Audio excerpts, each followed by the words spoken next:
हनुमान जी की कृपा और रहस्यमय दीपक मंगलवार की भक्ति कथा माना जाता है कि जो भक्त सच्चे मन और श्रद्धा से मंगलवार की कथा सुनते हैं उसकी मनोकामना पूर्ण अवश्य होगा।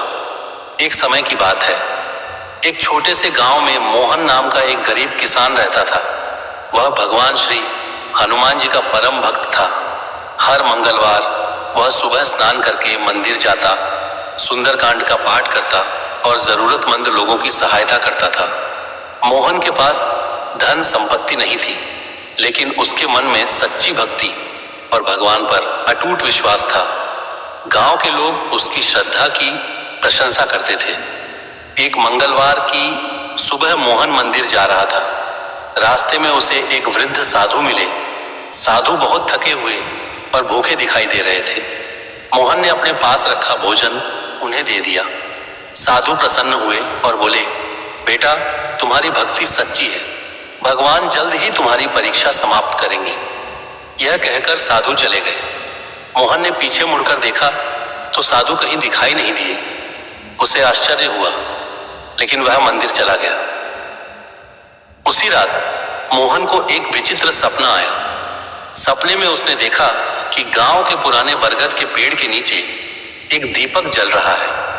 दीपक के पास से एक दिव्य आवाज आई, जो सच्चे मन से सेवा और भक्ति करता है उसके जीवन का अंधकार अवश्य दूर होता है।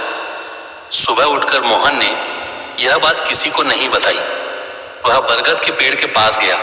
वहां उसे वास्तव में एक छोटा सा मिट्टी का दीपक दिखाई दिया, लेकिन सबसे आश्चर्य की बात यह थी कि दीपक बिना तेल के जल रहा था।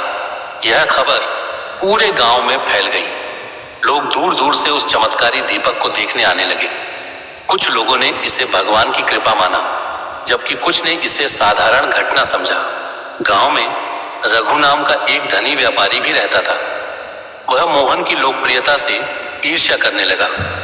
उसने सोचा कि यदि यह दीपक बुझ जाए तो लोगों का विश्वास भी समाप्त हो जाएगा।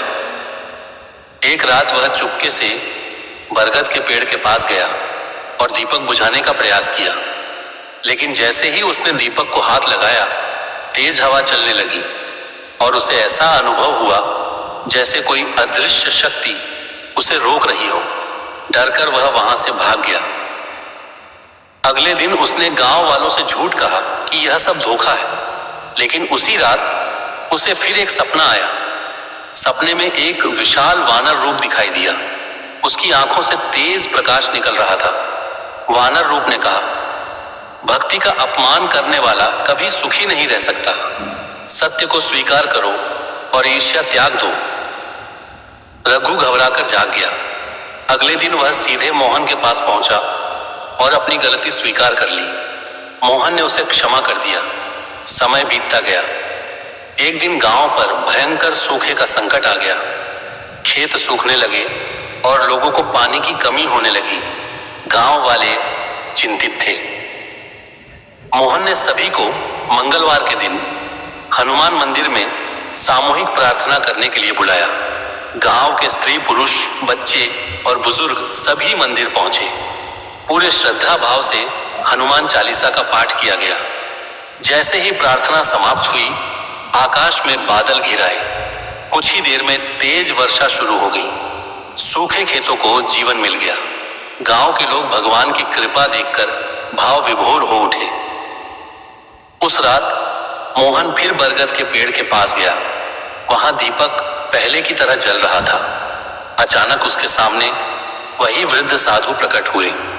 साधु मुस्कुराकर बोले, बेटा, क्या तुम जानते हो मैं कौन हूं?